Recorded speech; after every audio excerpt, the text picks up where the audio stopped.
যাকে বহুবার দেখার পরেও মন ভরে না তাকে দেখি না আজকে বহুদিন ধরে। আচ্ছা, এই কথাটা মন থেকে কে কে অনুভব করো আমাকে একটু বলো, হ্যাঁ, কমেন্টে। আজকে সকালবেলা আমি একদিকে চা করছিলাম আর একদিকে মেয়েদের দুধ বসিয়ে দিয়েছিলাম। এবার আমি চোখের পলক ফেলতে না ফেলতে এদিকে অঘটন ঘটে গেছে, মানে দুধ পড়ে গেছে। তারপরে গ্যাসটা পরিষ্কার করলাম, ভাবলাম সকাল সকাল রুটিটা করে নিই, কারণ আজকে যেহেতু বুধবার আমার বাজারের দিন। তো জয়ন্ত যাবে আজকে বাজার করতে, তা আমি ভাবলাম তার আগেই রুটিটা করে নিই। আর জানো তো, কালকের একটু ঘুগনি বেঁচে গেছিলো, তো ভাবলাম ওই রুটিটা দিয়েই ঘুগনিটা খাবে। সরি, রুটি না, একটু পরোটা করেছিলাম। আর জানো তো, আমি না সারা সপ্তাহের মাছ বুধবারেই কেটে বেছে রাখি, কারণ যেহেতু জয়ন্ত বাড়িতে থাকে, মেয়েদেরকে ধরে, আমি একটুখানি মাছ ফাছগুলো কেটে রাখি সারা সপ্তাহ।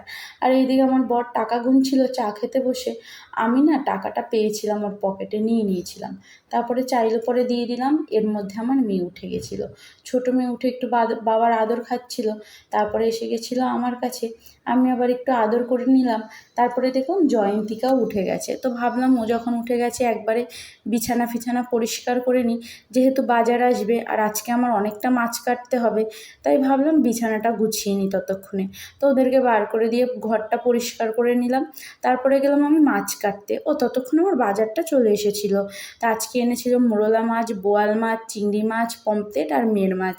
বাই সবাইকে।